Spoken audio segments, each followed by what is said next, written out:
서울 강남의 아파트값이 지난 2월부터 갑자기 수억씩 뛰었다가 또 갑자기 3월 24일을 기점으로 매수 문의조차 순식간에 사라졌습니다. 토지를 풀어줬을 때 호가를 마구 올리고 또 그걸 사기 위해서 아침 일찍부터 부동산을 찾던 사람들이 어디론가 사라지고 호가를 낮춰서 매물을 내놔도 찾는 사람이 지금 사라졌습니다. 그런데요, 강남 3구를 토지로 다시 묶어놨더니 다른 지역이 꿈틀대고 있습니다. 바로 동작구, 흑석동, 그리고 성동구의 옥수동 쪽이 풍선 효과로 호가가 올라가고 매물은 걷어들이고 있는 분위기인데, 과연 이런 분위기를 타고 다시 집값이 급등할 수 있을까? 아니면 이러다가 다시 내리막으로 하락하는 건 아닐까 궁금하시죠? 이 부분을 짚어드리겠습니다.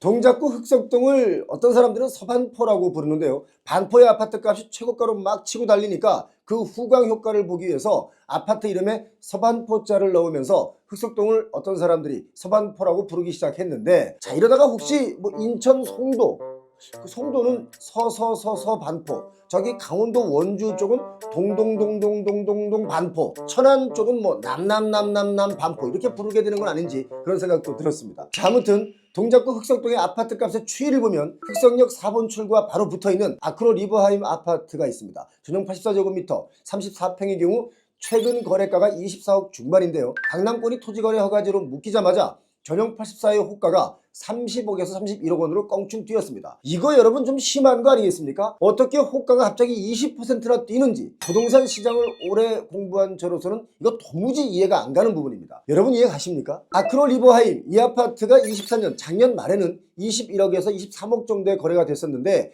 25년 새해가 되면서 6층이 갑자기 26억 4천만 원의 거래가 됐습니다. 한강변의 아파트다 보니까 뷰에 따라서 가격이 들쑥날쑥 거래가 되고 있는데 3월 24일 강남권이 다시 토지로 묶이니까 바로 호가가 31억까지 뛰어 올랐습니다. 그런데 이런 게 계속 뉴스에 나오면 왠지 모르게 가격이 또 뛰는구나 라는 생각이 들어서 오르는 가격에 매수를 서두르는 분들이 계신데요, 제가 하나 알려드리겠습니다. 경기가 안 좋은 지금 상태에서 아파트 호가가 이렇게 뛸 때는 매수에 나서기보다는 기다리시고 관망하는 게 훨씬 이익입니다. 왜냐? 최고가를 부르는 호가의 매물도 있겠지만 급매도 나오기 때문입니다. 제가 여러분께 말씀을 여러 번 드렸었는데요, 25년, 26년엔 어떤 아파트의 호가는 조금 오를 수 있지만 급매도 많이 나온다 라고 얘기를 드렸었습니다. 아크로 리버하임의 거래 추이를 보더라도 급매가 나온다는 것을 알 수가 있죠. 들쑥날쑥합니다. 요즘 흑석동 쪽은 신규 아파트가 많이 지어지고 있는데 도로는 안 넓히고 아파트만 짓다 보니까 출퇴근 시간에 차가 너무 많이 밀립니다. 도로가 이렇게 많이 밀리는 것은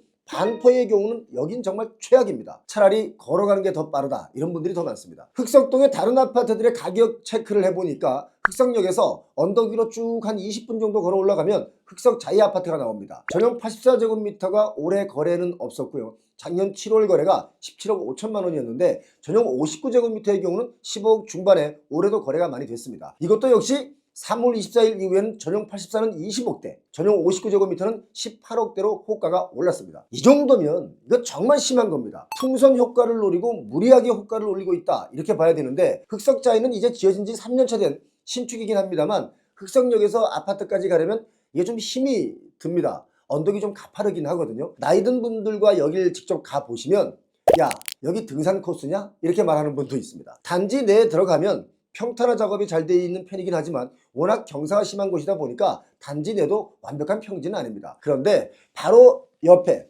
초등학교, 중학교, 고등학교 다 있는 학생권이고요, 중앙대 병원도 바로 밑에 있기 때문에 거주 여건은 참 좋고 또 지대가 높다 보니까 위에서 내려다 보이는 그런 시야도 나쁘지 않습니다. 이런저런 것을 다 감안해서 보면 지난 2월에 잠실, 삼성, 대치, 청담 일부 이 지역에 토지거래 허가제가 해제된 이후에 흑석동의 아파트들마저도 호가를 무리하게 올리는 측면이 있다, 저는 그렇게 보고 있습니다. 일단 매수세가 좀 붙었다라고 생각이 들면 일단 가격을 올리고 보는데요, 이게 다 2021년 최고가를 경신하며 그때 막 올랐던 그 추억이 있기 때문에 지금도 이렇게 올리는 겁니다. 그러나 그때와 지금은 차이가 많이 나기 때문에 호가를 높인다고 해도 마구잡이로 달려들지는 않는다, 이런 게 지금 현실입니다. 요즘 우리나라의 아파트 가격을 보면 제가 보기엔 정말 한마디로 미쳤습니다. 이렇게 미친 배경 중에는 안전자산이다 라고 하는 인식이 강해졌기 때문에 더욱더 아파트에 올인하는 분들이 많아진 겁니다. 금값도 미친듯이 올라가고 있는 것이 안전자산이다 라는 인식이 있기 때문인데, 금값이 특히 우리나라가 다른 나라에 비해서 아주 비쌉니다. 트럼프 미국 대통령의 관세 위협으로 인해서 최근 금값이 더 뛰었죠. 우리나라 금값을 국제 평균 금값이랑 비교를 하면 한 20% 이상 비싸게 거래가 되고 있습니다. 그 이유 역시 뭡니까? 좀 전에 말씀드린 대로 안전자산이다. 그래서 투자한다. 이런 마음이 강해서 그런 겁니다. 그렇다 보니까 이런 안전자산에 대한 선호도가 높아지면서 입지 좋은 곳의 아파트 값은 조금씩 더 오르고 있는 것이 사실이죠. 그래서 서울 아파트의 경우는 외지인들이 많이 매수하고 있는데요. 외지인 매수가 1년 전보다 50%가량 더 늘어나고 있습니다. 2023년 서울 아파트 매매 거래 41,232건 중에 외지인이 매수한 건수는 8,955건으로 전체 21%를 차지하다가 24년에 들어서는 보시다시피 확 늘었습니다. 24년에 강동구의 집값이 좀 많이 올랐었죠. 뭐 올림픽파크 포레온의 영향도 있겠지만 이 지역이 좀 올랐습니다. 그 이유도 보시다시피 외지인 매수 비율이 많았기 때문에 오른 거라고 봐야 됩니다. 최근 며칠 동안 호가가 뛰는 곳이 흑석동만 그런 것은 아니죠. 기존 토지거래 허가구역인 성동구 성수동과 그 바로 옆 금호동, 옥수동 쪽은 호가가 지금 2억 정도 훌쩍 뛰었습니다. 거래가가 아니라 호가입니다. 옥수동 레미안 옥수 리버젠 이 아파트를 보니까 지어진 지 14년 됐죠. 여기도 언덕이 아주 심합니다. 언덕이 심한 만큼 뭐 한강은 잘 보이고 또 3호선 금호역과도 가깝습니다. 전용 면적 84제곱미터의 경우 3월 9일 얼마 전입니다. 22억 5천만 원에 16층이 거래가 됐는데 지금 호가가 여러분 얼마인지 아십니까? 25억원까지 올랐습니다. 부동산에서도 이 정도 가격은 미쳤다라고들 합니다. 자, 마포구도 마찬가지입니다. 특히 마포 한강변의 아파트들 호가가 지금 많이 올랐습니다. 강남권이 다시 토호제로 묶이면서 주변 지역이 갑자기 호가가 부풀어 오르고 있는 거죠. 3월 24일 토호제가 재지정되니까 21일, 20일 바로 직전 금요일, 토요일에 사람들이 엄청나게 마포 흑석으로 몰려들었습니다. 물론 거래는 안 되고 있습니다. 거래가 안 되었던 이유를 보니까 매수자가 사겠다고 달려드니까 매도자가 갑자기 마음이 돌변해서 안 팔겠다. 2억을 더 주면 팔겠다. 이렇게 얘기하니까 거래가 안 되는 겁니다. 자, 바로 이런 점이 21년과는 지금 차이가 있다. 이렇게 보시면 되겠습니다. 21년엔 다른 사람이 살까봐 얼른 내가 먼저 사려고 물불을 안 가리고 매수 런에 빠졌었는데 지금은 그 정도는 아직까지는 아니다라는 게 제 의견입니다. 이것보다 더 중요한 것이 뭐냐?